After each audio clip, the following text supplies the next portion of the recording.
Anglecocks and bellmouths. Chuck a birthday cake into your firebox. Consolidate your cowcatcher. And conductor, I hardly know her. You brought her, you conductor. Because it's time to talk told to me.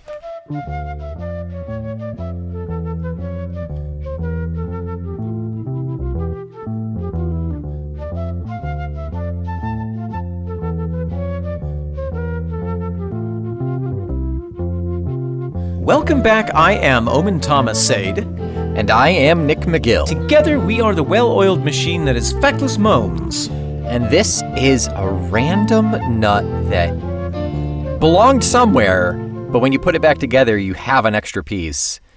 Talk told to me. It's a half-built branch line deviating from the light rail mains of prog rock, in which Narrow Gauge Nick and Open Wagon Omen will probe the mud rings of every single track that multiple ass-packed singling rock band Jethro Tull have ever rolled out from the Freight Factory. We will hitch a ride on the Martin Barr Milk Train, pacify the David Pegg Pantograph, and diminish the dwell time of Dramotron. And if we can show that indeed we do have a valid multi-week pass that includes mainline, underground, multiple transfers, and bustitution, we may finally begin to understand the dark signals of the electronic engineer, the flautist from the fiddle yard, the Baker Street blast pipe, the semaphore signaling Scotsman, the runaway rocker, the Grammy-winning Go Devil, Ian Axelbox Anderson. Your alliteration is on fleek, as the kids say. It's been a long journey for me from illiterate to alliterative. Very good. Nick, Very good. Today we... Omen. Hello. Hello. Today we're talking about the penultimate track in terms of our listening experience, but the final track in terms of the CD release. Correct. Well, no, the vinyl release. Sorry, on the 2005 remaster, Part of the Machine was included. And I think that's probably why I'm so used to... Oh, no. Did we listen? No, we listened to it before. Oh, I'm really confused. Yeah. Crest was released simultaneously on LP and CD, but the vinyl omitted the songs Dogs in the Midwinter and The Waking Edge. Oh, wow. I don't think I've noticed that. I got to go back and listen to the vinyl now. Those two tracks were released on vinyl as B-sides to the two singles. Oh, interesting. But in the CD, they included those. In the CD, they included those, but it wasn't until the 2005 remaster when Part of the Machine was released as a bonus track. Correct. So depending on which version you're listening to, this is the ultimate track, the penultimate track, or the uber ultimate track. It's a little bit like, what was it? Oh, Benefit. Benefit that had like the US version of the track lineup and then the UK version of the track lineup. I had the US version of the cassette and listened to the hell out of that. So when I got the CD and it was the UK version, I was like, this is not, something's wrong here. I can feel it in my DNA. And I had the USB version of the cassette, which I couldn't even play in my Toyota Corolla.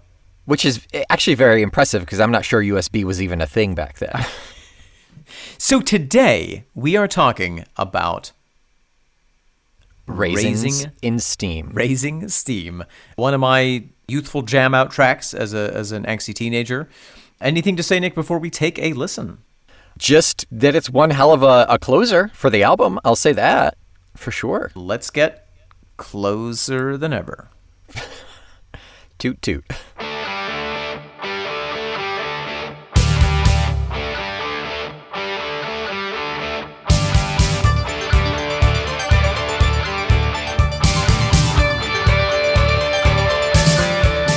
Nick McGill. Raisin Steam. Omen Sade. What? It just gives me such a feeling of hope, this song. It always has. Yeah, really? It does, yeah. Huh. Not to talk about my feelings. Well, I mean, first time for everything. Is this a song that has particularly resonated with you before? I know this album is one that you maybe listened to a little less than I did back in the day, but do you have any emotional connection to this song? The album as a whole, yes, like it is important to me, but this song is kind of the least important to me. Wow. I would say it doesn't really. It's like it's a nice wrap up, but it feels kind of disposable. Wow. Yeah. Well, I'm happy to let you know that it is actually recyclable, Oh, great. and you've been doing it wrong all this time. So bad for the environment. My carbon footprint is just massive. This song is, for me, the pairing of Waking Edge and this song formed part of my morning ritual for a good couple of months, at least, when I was in high school. I would listen to them both back to back. It's a killer combo. I mean, we talked about it last episode too. Like, it's so perfect. They work well together. Well, and not only musically, but also thematically. There's something the juxtaposition of the two songs is really powerful, I think. Okay. Let's talk about the music. What do we have at play in this song? What are the elements of it? Well, we've got some serious rock. I mean, we've had a lot of picking and stinging from Martin the last couple of songs, Yeah. but he's off the leash on this one. He's evolved to his final form. Ian took the collar off at the dog park and just let him go. And he rolled in everything he could find. He sniffed all of the butts. He gave him enough Dynamax berries to power him up all the way. Oh yeah, he's massive now. He's massive. And so powerful. It really is cool, and you're absolutely right. In the rest of the album, there is a sense of Martin being restrained, of really choosing his moments really strategically. Mm-hmm. In this, it's just full force. He plays pretty much the whole time from start to finish. Yeah, he's a lot of accent in previous songs. He's really he's the body here. Yes. He's the full backbone body of this song. And it's great. It's really lovely to hear it back. Just before the 2-minute mark, we hear his short but powerful solo, and it's just exquisite. You know all sorts of things about short but powerful, don't you, Omen? It's been my brand my entire life.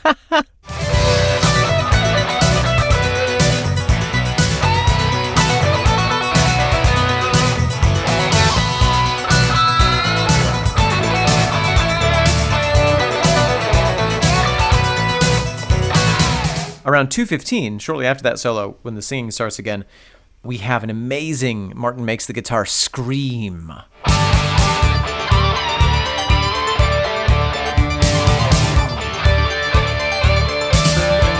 And there's a lot of overdrive that he's employing in this song. It's just cranked up. It's cranked up, and I don't know I don't know enough about electric guitar stuff to speak intelligently about it, but that's never stopped me before. You plug it into the wall, get your steam boiler going. The ghosts of electricity come through, and they frighten everything. But overdrive is when you put a distortion purposely on the guitar that makes it sound cool. Yes. Martin's signature cool sounding overdrive. He's got the cool dialed all the way in. Definitely so. Yeah. For being a quiet little man, he's got the cool in spades. I love the end where he does that.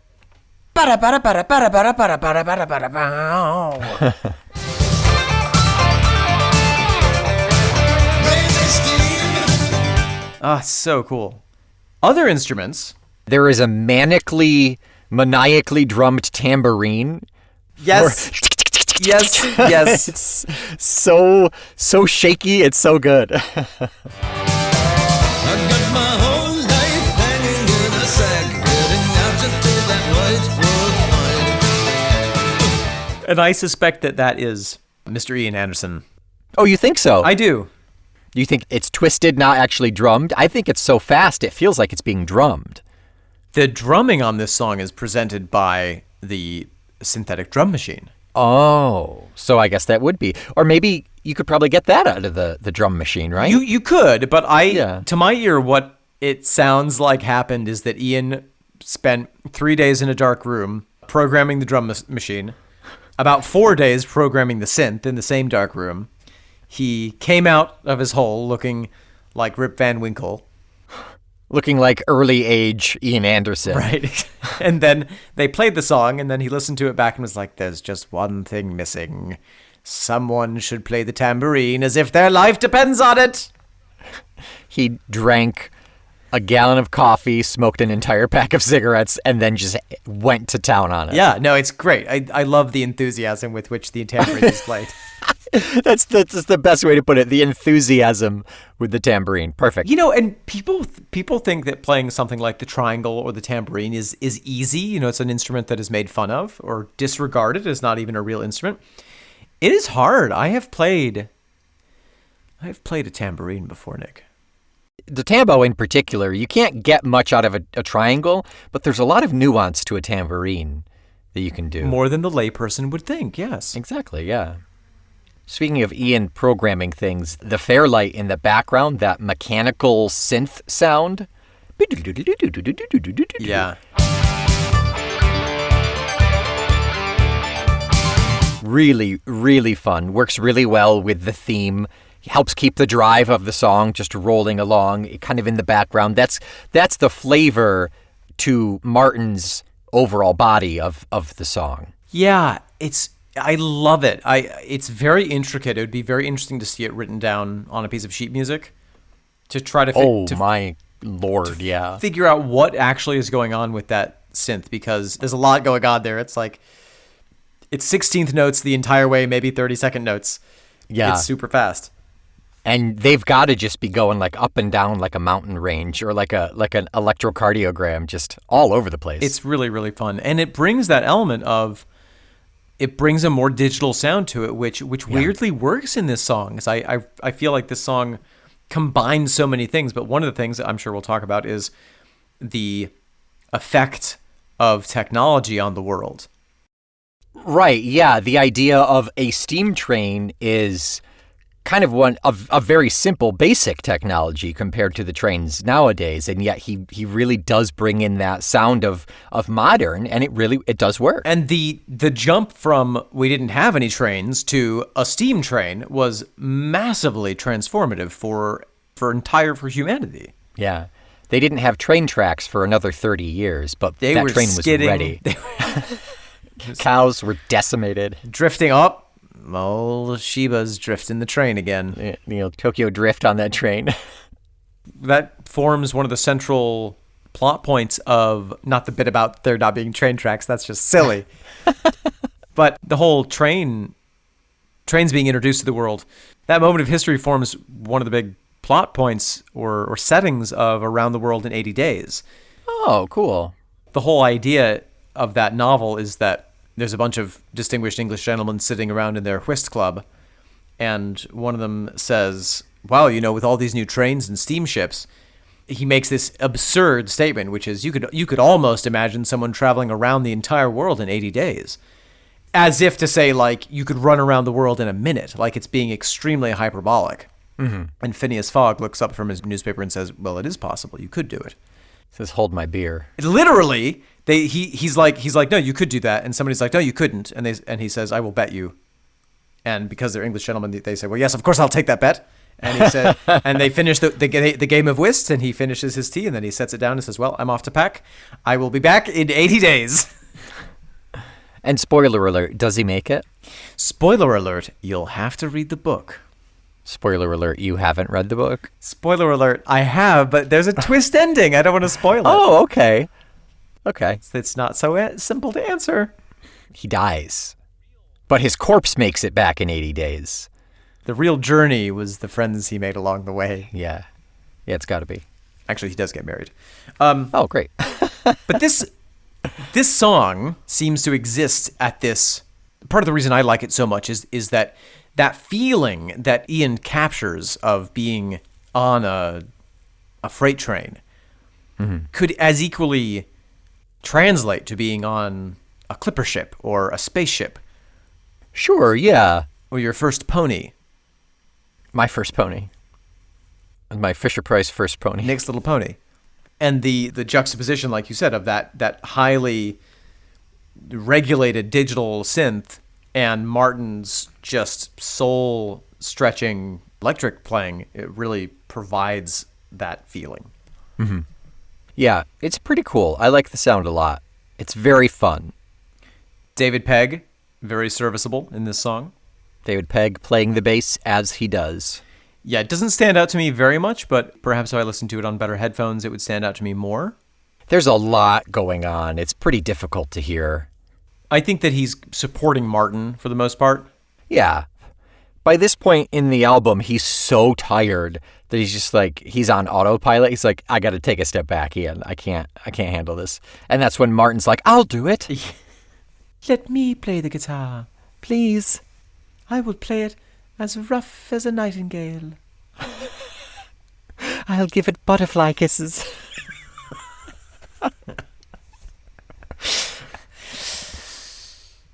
Nick, anything else to say musically about this song? Nothing else musically for me. I think we can jump into our halfway portion. Let us jump halfway in. Here we are, halfway through this episode. Omen. Nick? Wake up. Wake up, Here I Omen. am. Are you there? Okay. We have an email to discuss today from a returned writer-inner, Henrik. Henrik writes back in because just this past week was the She Said She Was a Dancer episode, Yes. in which we talked about his email where he mentioned the trees, the planted trees with speakers playing rock and roll music. Yes, indeed. The old rock and roll. Henrik writes in, Dear Nick and Omen, I listened to She Said She Was a Dancer, and of course, I could not let your wishes be unfulfilled. We speculated on what the music was and what the trees were. Right. He says, the trees are all oak trees, winter oak they're called in Denmark, or cherry trees. Each artist only plants one tree, so for return visits, no new tree. I enclose the Danish sign explanation for Omen to read in his nearly fluent Danish or Scandinavian. The same sign in English, a picture of part of the Singing Trees Park, the Jethro Tull tree, and a video of the Jethro Tull tree playing. And I'll put the audio for that tree playing in right. Wait for it. Here it comes. It's right here.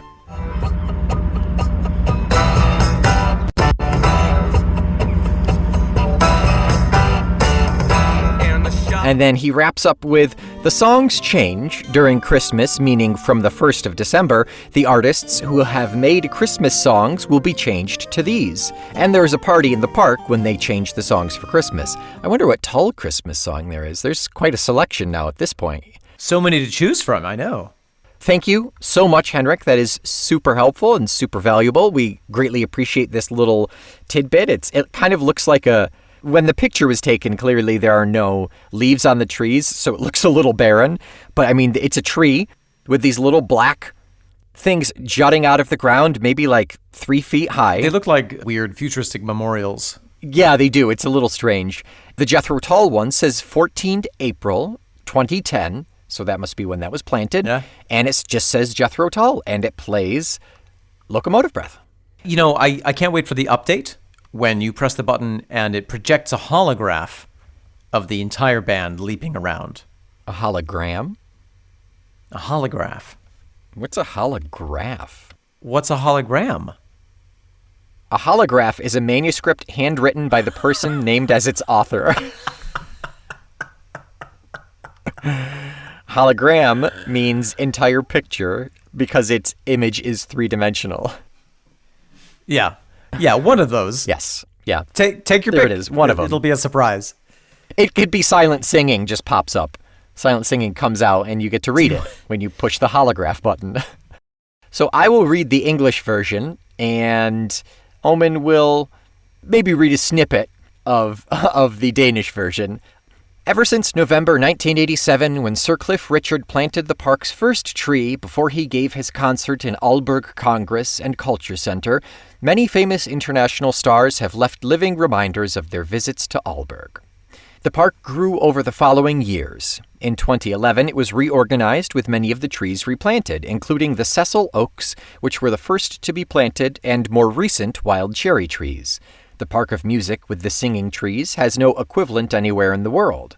The idea was created by the managing director of AKKC, Ernest Trillingsgaard, who wanted the international stars to leave more than just a signature in the visitor's book.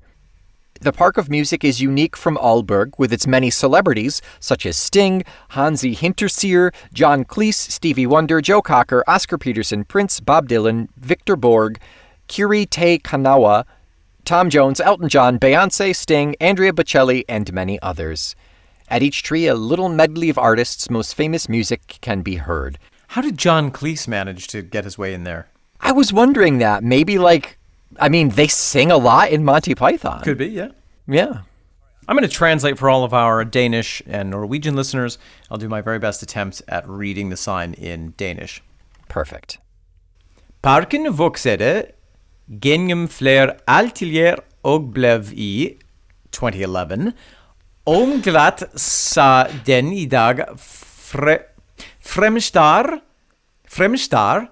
med bad Nolgi Alf det gamle Fintereg og det nye flygelkirsebærtræer.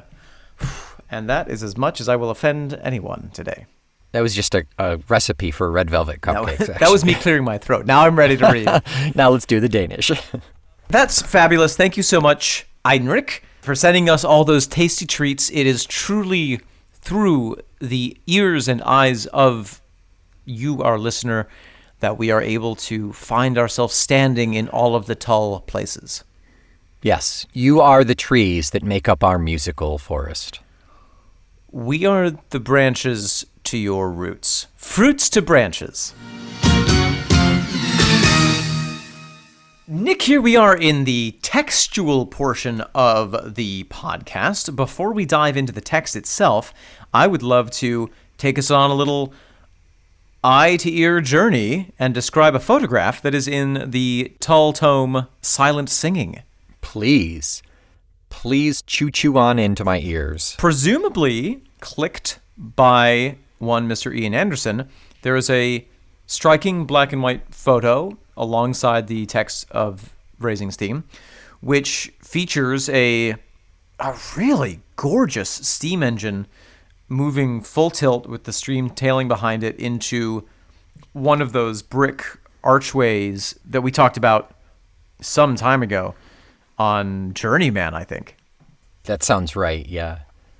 The train it looks massive, and it kind of looks like a big beetle with a carapace, like an armored carapace, and then underneath you see the wheel formation. I realized as I was researching the triptych that the different positioning of the wheels, whether it's little, big, little, or if it's little, big, that determines what type of a train it is. Oh, cool. There are all those different designs. Mm-hmm. And it's gorgeous. It has a big plaque on the front of it that says Union of South Africa, but it very much looks like it's in England. The blurb underneath says, Raising Steam. This streamlined A4 class locomotive is steaming at speed on one of its final runs before decommissioning in 2020. It was to be the last operating example of that classic design by Sir Nigel Greasley. The most famous of the A4 engines was the Mallard, which still holds the world's record, set in 1936 for fastest steam train at 126 miles per hour. That's pretty fast. So this is a classic old train that obviously was kept running for a long time. I mean, you can feel its charisma coming through the photograph. It's making duck face and posing seductively. It makes me want to smoke. Steam. Makes you want to steam. It makes me want to steam. It makes me want to be coal-fired. I think we can address the steam-powered elephant in the room and say this is a song about trains. Trains! I feel like it's been a while since we've had a train song, right? It's been a fairly trainless album thus far. For a while, we had a run of trainless tunes, but We had a walk. We had an amble. We finally have that intersection of Ian's love of trains and Ian's sexy love songs together. Oh, interesting. And social commentary. Oh yeah, that's true too. It's the perfect package. So were you not going to tell me that the train is a euphemism here? Well, I think it is. Normally you do. I think it is a euphemism, but I don't think it's a euphemism for a penis. Oh. I know. Is it a euphemism for progress? Let's find out together. Let's find out, boys and girls. Over high plains through the snow, roll those tracks out, don't you know? I'm raising steam. Thin vein creeping, hot blood flow. Spill a little where the new towns grow. Over high plains through the snow, roll those tracks out, don't you know I'm raising steam. Thin vein creeping, hot blood flow, spill a little where the new towns grow. This, to me, shockingly did not make me think of sex. It made me think of the Manifest Destiny Expansion. Thank Yeah. you. Train tracks rolling out, the railroad companies building their lines, and what the effect of those lines was on the community of peoples whom they connected, whom they disconnected, and whom they reorganized. Yeah. And probably the communities that grew up around it, too, Absolutely. that weren't there, yeah. That's absolutely right. You know, spill a little where the new towns grow. There are certain distances, one imagines, that are too far for a train to go on a single load of coal or without taking on extra snacks or something. And where, you know, a location that may previously have been just a couple of inhabitants could now be a real place. Yeah. The industry that is brought by making it a train stop allows it to expand and can economically hold businesses and more people and all of that. Exactly. And did you just say this? And because of the traffic that's coming through, Yeah. you did just say that. Yeah. I never listen when you speak because I know. don't want it to influence my thoughts. It's like Martin not listening to any guitar music, yeah. I never listen to any human speech because I don't want my syntax to be adjusted. Completely original, yeah. If you look at a map of the United States, certain places, you know, probably shouldn't exist. Yeah, I mean, they didn't before industry came, yeah. Or they existed in a very modest fashion. Or they existed because of a river and then were reinforced. You know, if you're at the crossroads between a major river and a major train track, wow. Yeah, you won the lottery there. You won the train lottery. Well, even someplace like Des Moines. There's nothing there. Does it have a train track going through it? Well, it has a river. Okay, that was a bad example. I rode lots of trains in my youth because I had nothing better to do and no money. You're saying to get back and forth from school?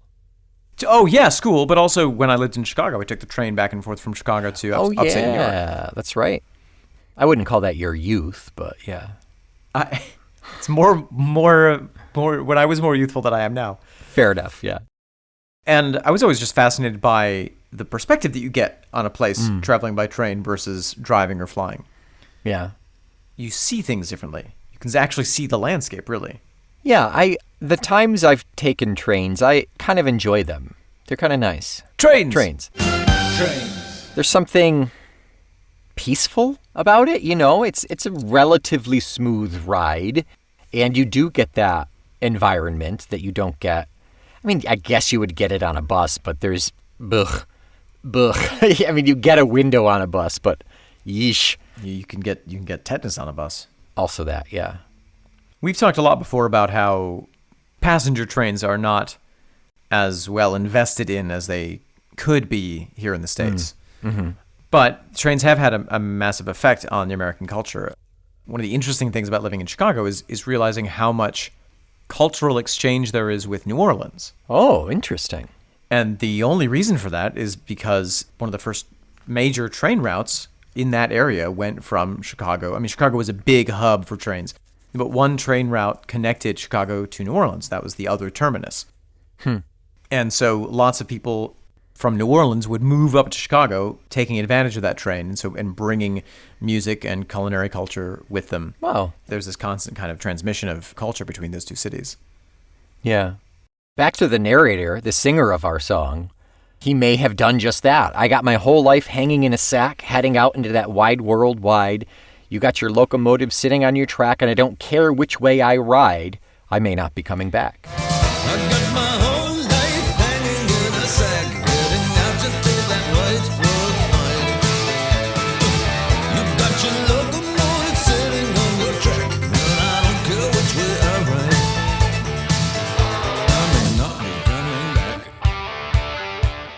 evocative of the image of the hobo. Yeah, the sack, hanging in sack. Yeah, the bindle. Yeah. Oh, bindle, that's a good word. Yeah. Is that the actual word for that thing? Yeah. Yeah, the stick and I guess it's like a handkerchief or something hanging from the end of it. It's a bindle. It's like you lost half of your you. It could have been a bundle. Could have been a bundle. I could have been a bundle. That Larry David doing... Oh, On the Waterfront. That's what it is. On the waterfront. I could have been a contender. It's Fiddler on the Waterfront. Yes, there we go. Could have been a contender. I could have been a Moyle. So yeah, he's taking advantage of the expansion, of the laying of the tracks. He's leaving his little podunk town to get someplace he probably never could have gotten before the train. It's a little bit reminiscent of the song Rover from Heavy Horses. But Rover's a bit more like I'm following the lady I love, as opposed to this one is pretty much the opposite. I mean, the start of the next verse is left a lady with a heart all in pieces come apart, raising steam. Interesting. Left a lady with a heart all in pieces, come apart, raising steam. So yeah, it's funny that you pick up on the lady aspect of this song, because that's a part that I almost entirely have ignored my whole life. Left a lady with a heart all in pieces come apart raising steam. That engine up front must have a heart big enough for the both of us. Wow. That engine up front must have a heart big enough for the both of us. What a cool set of images. So he's leaving behind a heartbroken lover. But it's okay, because the engine has enough emotional capacity to right the wrongs that he has caused. I mean, I think he's just acknowledging that he's kind of heartless in doing this. Oh, you know? Oh, the engine must have a heart big enough for it and me, because I have no heart. Wow, interesting. Yeah. That line reminds me a little bit. There's an old American folk line. My father has a chain 10 miles long, and on every link a broken heart he's hung. Something like that. My daddy's a handsome devil. He's got a chain 5 miles long, and on every link a heart does dangle of another maid he's loved and wronged. So then we have kind of the bridge, riding shotgun on the sunset, stare it in the eye. Riding shotgun on the sunset, stare it in the eye. Similar to the same melody as I've got my whole life hanging in a sack. Yeah. Rocking on my heels out to the west. Funny how the whole world historically feels the urge to chase the sun to rest. We may not be coming back. Riding shotgun on the sunset, stare it in the eye. Rocking on my heels out to the west. Funny how the whole world historically feels the urge to chase the sun to rest. We may not be coming back. Okay, this is what I wanted to get to. Give it to me. So it's interesting. You know, in the previous verse, he says, I don't care which way I ride. But then he specifically says that he's going west. Yeah, but is that just like coincidence? Like that just happens to be the way that he's going? It could be. But also, especially in the American context. And for me, it's hard to view this song as anything but American. Yeah, right. Despite the fact that, of course, every other country in the world practically has trains, and England had its own locomotive revolution. So this could well be, set in England. But given the American flavor of this album, I have set it in my imagination in America. The West represents that expansion, that sense of exploration, that manifest destiny. Right. Even coming from Europe, going west means finding a new life. Go west, young man. Yeah,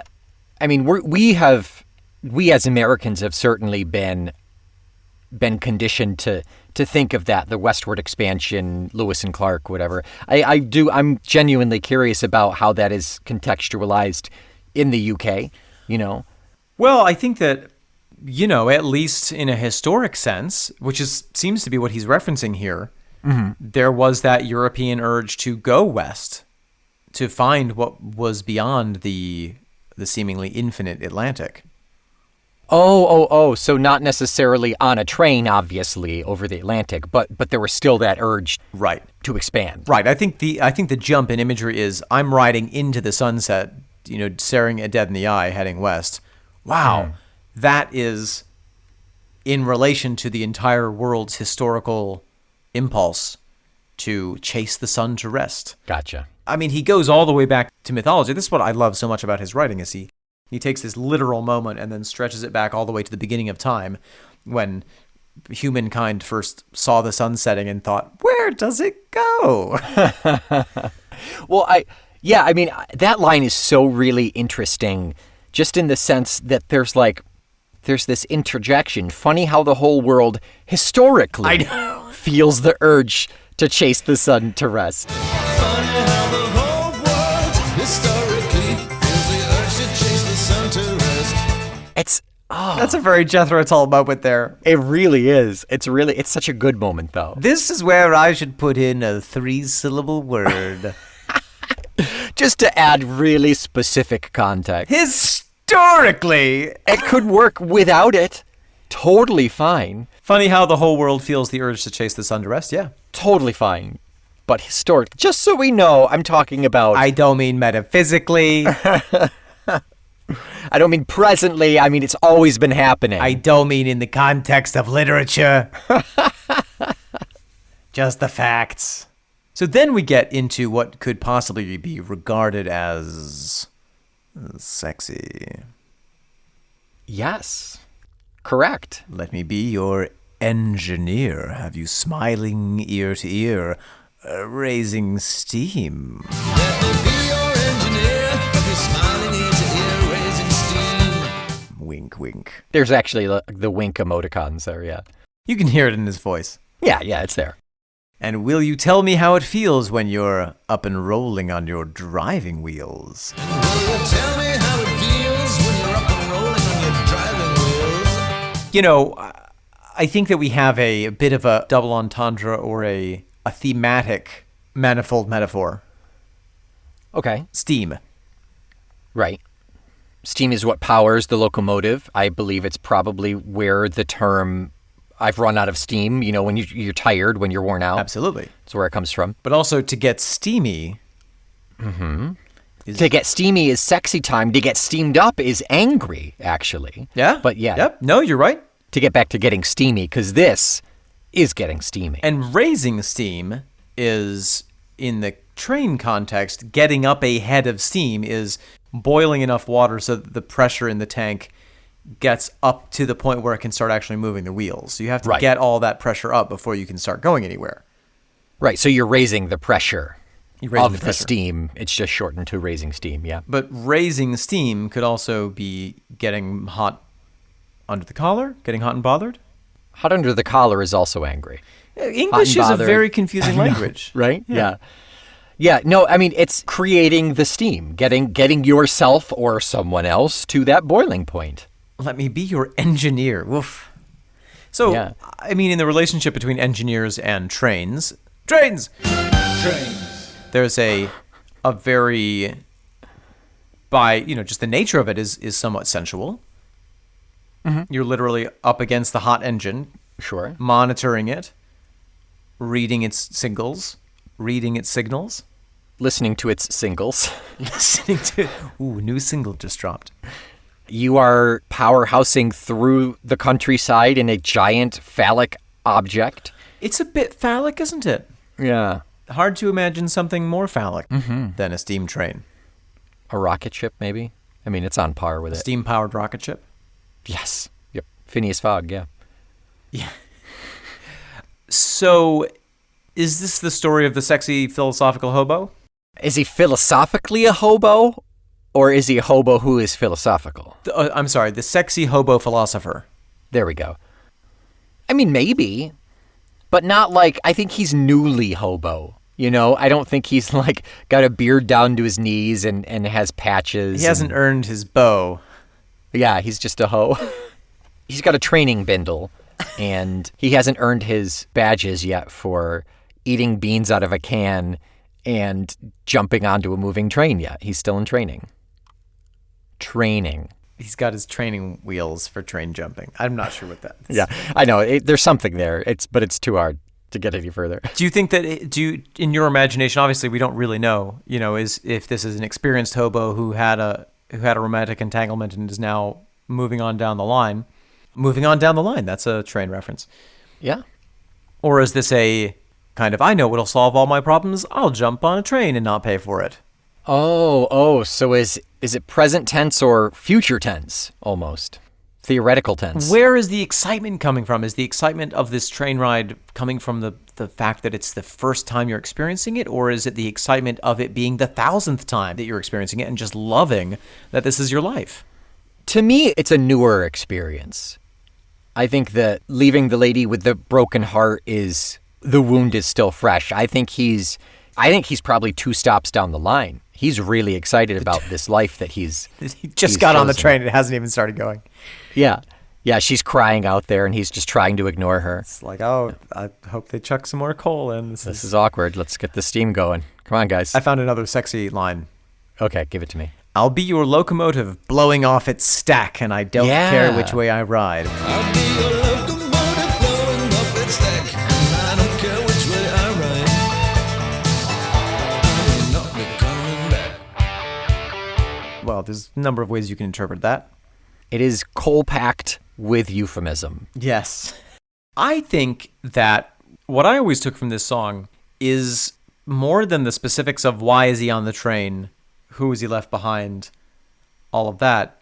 What I take from this song is that sensation of harnessing the power of a man-made object and that filling you with that kind of confidence and excitement for the future. When I listen to the song, I always get excited about my future. It's like I'm on the train of life Oh. and I don't know which way I'm riding, and oh my God, it's so cool. That's really what you took way back in high school from the beginning of hearing this song? Yeah. That's nice. I like that. Which means it's a bit difficult to change my opinion on it now because it was imprinted so long ago. Oh, of course. Yeah. We've had a couple of those where I've just been like, I like that a lot, but I'm never going to think think about it like that. How many steam trains do you think are currently in use In the world? in the United States? In the United Let's just go in States? the States. Well, yeah. I know there's a couple of them. There's one that runs up from Utica in New York up to the Adirondacks, Oh, sure. Yeah. a leaf peeper train where they serve you champagne and wine, and you can go and look at the leaves. Sounds nice. I know that there are some other historical steam trains that are still in usage of that sort that are kind of touristy, and I think that there are also some for just historical purposes. So functioning, I would say between 75 and 100. According to Heritage Rail Alliance, That sounds reputable. it does. As of December 7th, 2020, the article I found is that there are somewhere around 200 operating steam locomotives in North America. Oh, look at that. And it's actually rising because of museums and restorers are rebuilding. Oh my gosh, steam Hipster engineers. steam trains are the vinyl of the transportation world. Yep. I'm going to listen to my vinyl, then hop on my penny farthing and cycle over to The train the station. steam train. Yep. Bring my record player with me. Yes, of course. Porter, can you make room for a photograph? Just give me your ticket, dude. He's got the curly mustache. Going to Jersey City. It's not that exciting. And just another, we literally cannot say enough about trains. Ian apparently can't say enough about trains. No, and that's something that we have in common with him. The train is so ingrained into the psyche of the 20th and even 21st century. You see it all the time in literature, in art, in songs. Even Star Trek trains show up. I have a literature recommendation Oh, yes, please. for everybody involving trains. It is called The Half-Made World Ooh. by Felix Gilman, and it's a fantasy. It's not like historical or anything, but it's basically this continent is people are moving west and they consider that the half-made world, and there's like magic and spirits, and there are these two opposing factions, the Gun, which are basically these kind of super-powered cowboys who are powered by the spirits that live in their guns, and the Line, which is kind of these demons that got dug up in mines and kind of possess locomotives, and they're constantly in combat. It is one of my all-time favorite books. I just reread it not too long ago. And the worst part is the sequel was awful. Oh, no. It was terrible because it had nothing to do with those spirits. It just was basically a story of a passing character that we saw early in the first book. Wow. It was very depressing. But The Half-Made World is one of my favorite books. The 175th episode of Star Trek The Next Generation, 23rd episode in the 7th season, is called Emergence. And it, Of course it is. details the spawning of a new artificial intelligence, which is working through its own subconscious of its existence using the holodecks, using a train as its central metaphor. A lot of metaphors in Star Trek, right? A lot of metaphors in life, Nick. Star Trek is a part of life. Our life is like Star Trek in that it has a lot of metaphors. Yes, and ooh, so poetic. So good. Anything else to say about raising steam, Nick? Trains. Trains. Trains. Raise steam.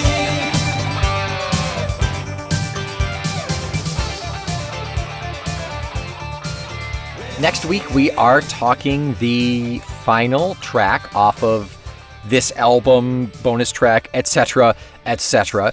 Do you know what it is? I mean, you know what it is. I do, but in a more truer way, I don't remember what it is. It's Part of the Machine. Part of the Machine, yes. I have heard it, and I'm excited to talk Tull about it next week.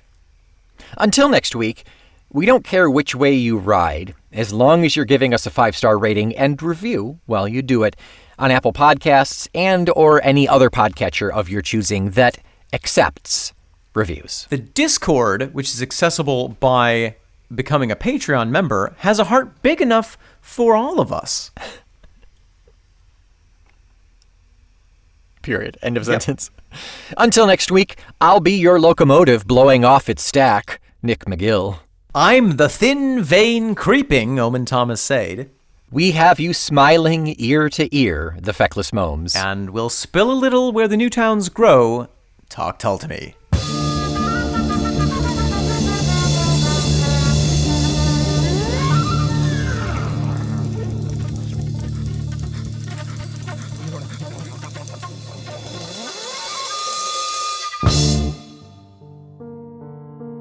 But Philip, what do you mean you have to leave? What about our home? We just settled down. Kimberly, I feel like our relationship has just... I'm afraid it's kind of gone off the rails, you know? But what do you mean? We just bought a house, a little bungalow on Frederick Street, and your job seems to be going so well. How could you leave all that behind? It's like someone pulled the air brake on this relationship. I feel like we've hit a dead end, and we used to be so communicative, and now I'm just getting a dark signal from you. I don't understand all this train talk. It makes it hard to know what's going on, Philip. Are you saying that I'm not sensitive enough? If you look at this relationship as, say, a passenger train, Yes. there's only a control car. One control car in this relationship, and I feel like I'm doing all the work. I'm pushing and pulling the cars in this train. I remember when we first met, it was like an electrical current passed through me, almost as if I had touched the, what do you call it, the fifth rail. I'm gonna let that slide. Kim, we've had this talk before. I feel like, if anything, we've not built up a head of steam once we made this decision. I feel the drag of this train, and we are only moving at a slow speed, getting nowhere.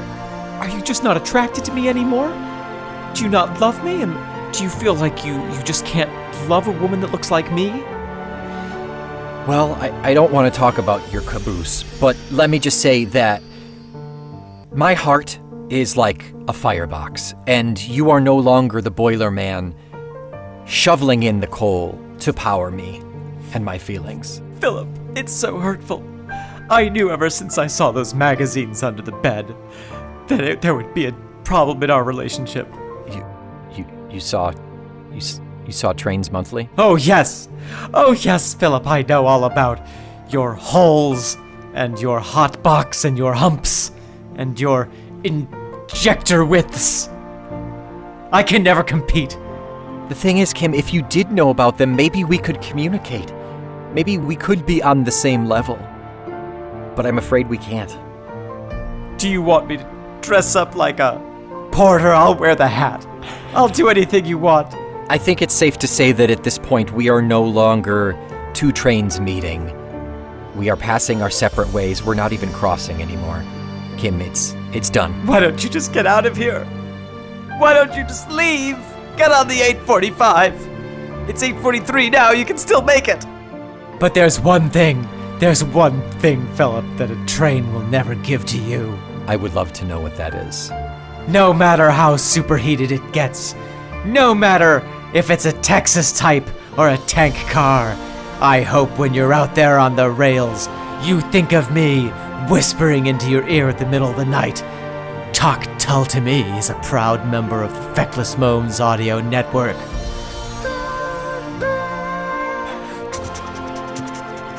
Goodbye, Kim! Train.